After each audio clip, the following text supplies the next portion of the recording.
අපේ බෝසතාණන් වහන්සේට යම් දවසක හිතට සම්බුද්ධත්වය ගැන මුලින්ම සිතුවිල්ලක් හිතට ඇතිවුණාද ඒ තමයි අර මාතුපෝසත ජාතකේ තමන්ගේ අම්ම කරමත තියාගෙන සතර මහා සාගරයෙන් එතර කරලා දින 7ක් පුරා මහා සාගරයේ පීනපු ඒ මහා වීරයවන්ත පුතාට එදා ඒ අම්ම හදවති ආශිර්වාදයක් කරා පුතේ නුඹ පියතුමා නැතිවුණාට පස්සේ මාව බොහෝම ආදරයෙන් රැක බලාගත්තා.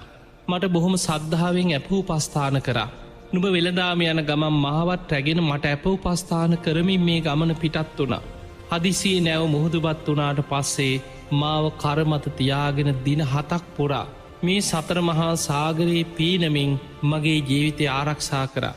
නුඹ මේ මාව ජීවිතය ආරක්ෂා කරන්න මේ මහා සාගරයේ කරමත තියාගෙන පීනවා මේ වගේ වීරයක් නුඹට මතු අසංකේය ගණන් සත්‍යයක් මේ සංසාරදුකින් එතර කරවන්න මේ වීරියම නුඹට සම්බුද්ධත්වයේ පිරිසම උපකාර වේවා කියල මේ අම්මා හදවතින්ම මේ පුතාට එදා ආශිර්වාදයක් කරා.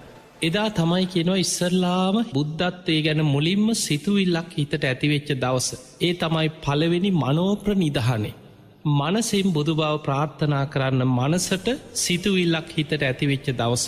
එදා ඉදං අපේ බෝසතාණන් වහන්සේ අසංකේය 7කුත් කල්පලක්ෂයක් සට් අසංකේය කල්පලක්ෂයක් මනසින් බුදු බව ප්‍රාර්ථනා කර පින් කරනවා. සසරේ පින් දහම් කරනවා දෙමවපියන්ට ඇපෝපස්ථාන කරනවා අනුන්ට උදව්පකාර කරනවා තමන් සතු දේවල් අනුන්ට දන් දෙනවා මේ වගේ යහපත් දේවල් පින් දහම් කරමින් හදවතින් හිතේ ප්‍රාර්ථනාවක් කරනවා මට මේ රැස් කරගන්න පිනෙන් අනාගතයේ අසංකේය ගණන් සත්වයක් සංසාර දුකින් එතර කරවන්න මතු ලෝතුරා බුද්ධත්වයම ලැබේවා කිය හිතෙන් ප්‍රාර්ථනා කරන. ඒකට අපි ධර්මය කියන්නේ මනෝප්‍ර නිදහනේ මනසින් බුදු බව ප්‍රාර්ථනා කිරීම. ඊළඟට බුදුරජාණන් වහන්සේ නමකට ඇප උපස්ථාන කරලා වචනින් ප්‍රාර්ථනාවක් කරා මට මේ රැස් කරගත්ත පිනෙන් මට මතු ලෝතුරා සම්බුද්ධත්වය ලැබේවා. අසංකේය ගණන් සත්‍යයන් මේ සංසාරදුකින් එතර කරවන් මට සම්බුද්ධ රාජ්‍යම ලැබේවා කියලා වචනෙන් ප්‍රාර්ථනයක් කරා. එදා පටන් නවා සංකේය කල්පලක්ෂයක් අසංකේය 9කුත් කල්පලක්ෂයක් වචනෙන් බුදු බව ප්‍රාර්ථනා කරමින් සංසාරි පින් කරා කිය. යහපත් දේවල් පින්දහම් අනුන්ට උදව්පකාර කරන දේවල් මේ වගේ පින්කම්ම කරා වචනෙන් ප්‍රාර්ථනා කරනවා හැම වෙලාවෙම මේ රැස් කරගන්න පිනෙන් මට අසංකේය ගණන් සත්‍යයක් සංසාරදුකින් එතර කරවන්න ලෝතුරා සම්බුද්ධත්වයම ලැබේවා කියලා වචනින් ප්‍රාර්ථනා කරන.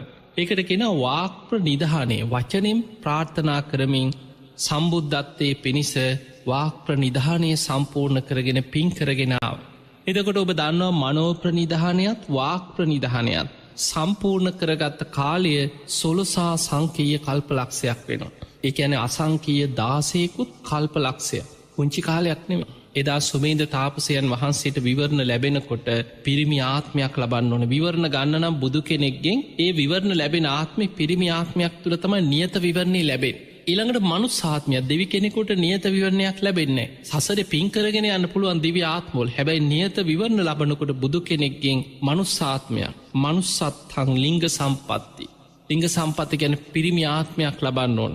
ඊළඟට ඒ ජීවිතේම බණහල රහත්වෙන්න තරම් සතරපද ගාථාවක් අහලා ඒ ජීවිතේම රහත්වෙන්න තරම් පුුණ්‍ය සම්පත්තිය බලවත්ව තියෙන්න ඕන.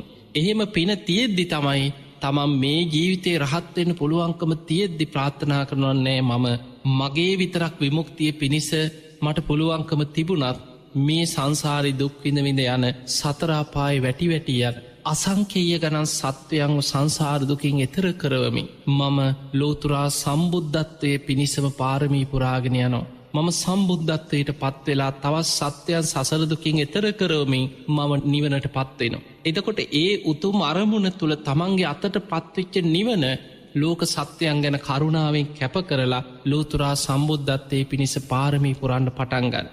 එතකොට එවැනි හේතු සම්පත්තිය ප්‍රබලයි. ඒ ජීවිතේම රහත්වෙන්න තරම් පුුණ්‍ය ශක්තිය තියෙනවා. ඊළඟට ඒ විතරක් නෙමේ තමන්ගේ ජීවිතේම බුදුරජාණන් වහන්සේට පූජා කරමින් ජීවිත පූජාවක් කරන්නට තරං ශක්තියක් ඔබ දන්නවා එදා සුමේද තාපසයන් වහන්සේ. අපේ බෝසතාණන් වහන්සේ මුලින්ම නියත විවරණ ලබපු දවසේ දීපංකර පාදමූලයේදී අර මඩගොඩේ දිගා වෙලා. දීපංකර බුදුරජාණන් වහන්සේ සංඝයා පිරිවරාගෙන වැඩම කරනකොට තමන්ට අර මඩගොඩේ පාර සකස් කරගන්න බැරි තැන මඩගොඩේ දිගාවෙලා වැඳගත්. බැඳගෙන දැඩි අධිෂ්ඨානයක් ප්‍රාර්ථනයක් තිබුණ දීපංකර බුදුරජාණන් වහන්සේගේ සම්බුදු සිරිපතුල්ලොලට මේ මඩ නොපෑගේවා. උන්වහන්සේ මගේ ශරීරයේ මතින් සිරිපා තබමින් වැඩම කරත්වා. මගේ ජීවිතයේ ලෝතුරා සම්බුදුරජාණන් වහන්සේ උදෙසාම පූජාවේවා.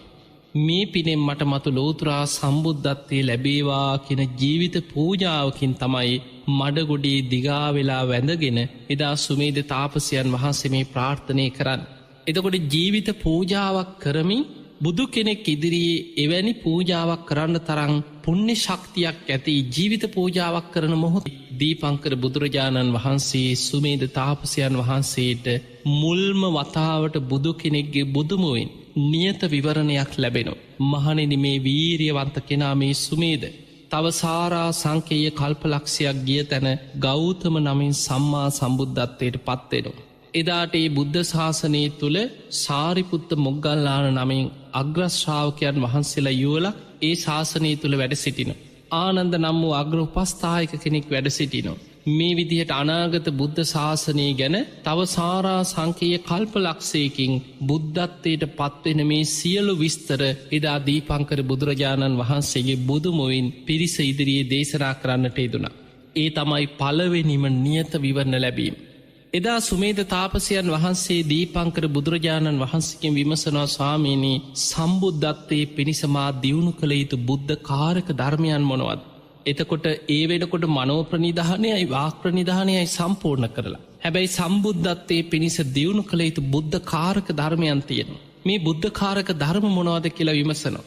ඒ වෙලාවේ බුදුරජාණන් වහන්සේ වදාලා සුමේද ඔබ සම්බුද්ධත්වයේ පිණිස දාන සීල නෛෂ්ක්‍රම්‍ය ප්‍රඥා වීරිය කාන්ති සච්ච අධිට්ඨාන මෛත්‍රී උපෙක්ඛා කියන මේ දස පාරමිතාවන් පාරමී හැටියට උපපාරමිතා හැටියට පරමත්ත පාරමී හැටියට 30 ආකාරයකට සම්පූර්ණ කරගත යුතුයි.